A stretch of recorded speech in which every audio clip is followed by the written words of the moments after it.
So ito, ano, awareness lang to mga brad. Para at least meron kayong idea. So, ang dami namin na lagi ginagawa dito, no, Trailblazer, Colorado, mga Porsche. So, given naman na nasisira talaga. Pero ito, itong Trailblazer na to, galing to ng kasa. So, in-overhaul na daw doon, top overhaul ata. Then, maingay pa rin, may lagapak, may ano.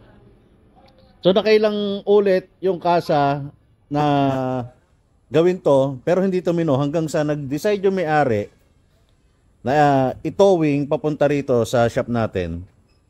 Ang ginawa muna natin dito, so umaandar naman, pero may lagapak, maingay. So, syempre, proper diagnose muna tayo, injector, yan, isang cause yan eh. So, pinalinis muna natin, pinatest kung okay yung apat na injector. So, ito walang fault. Yan. And then, pina-compression test natin to, no, sa ating team. Ito yung nakita nila, no, after compression test, nag-decide na si Maki na baklasin yung head.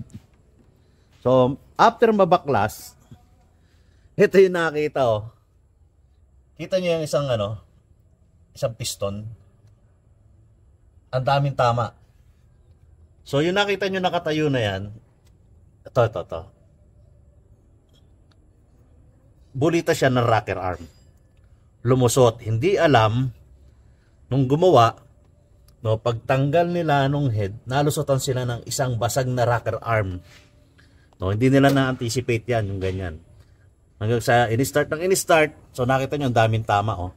Ibig sabihin nito, ang tagal na yan na issue na hindi nila na-anticipate agad. So ito yung sinasabi natin na although wala tayong sinisisi dito, syempre dapat always double check, wag magpakampante sa mga ginagawa. Yan lagi bilin natin, no. So hindi rin naman tayo perfecto. Hindi rin naman tayo magagaling dito. Marunong lang, 'di ba, Maki Boy?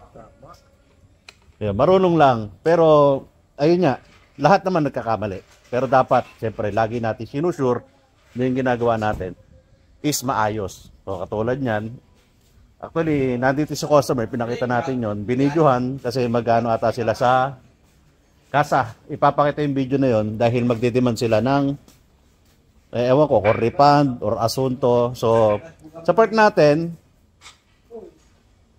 ang gagawin lang natin dito, kung ano yung nakita natin sira. So, ayaw natin na manira din ng kapwa mekaniko or kapwa shop.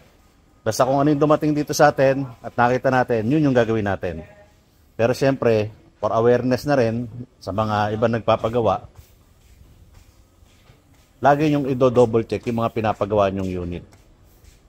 Kasi baka mamaya, no, hindi nagawa ng tama. So, syempre, andyan yung mga sisihan. So, actually kami, may mga back job din. Pero syempre, hindi ganyan kalala yung back job namin. Ayaw din namin kasi ng ganyan. Syempre, yung mahabang panahon na iningatan natin na pangalan Autodoc, ayaw din naman natin masira. So, yun lang. For awareness lang naman yan.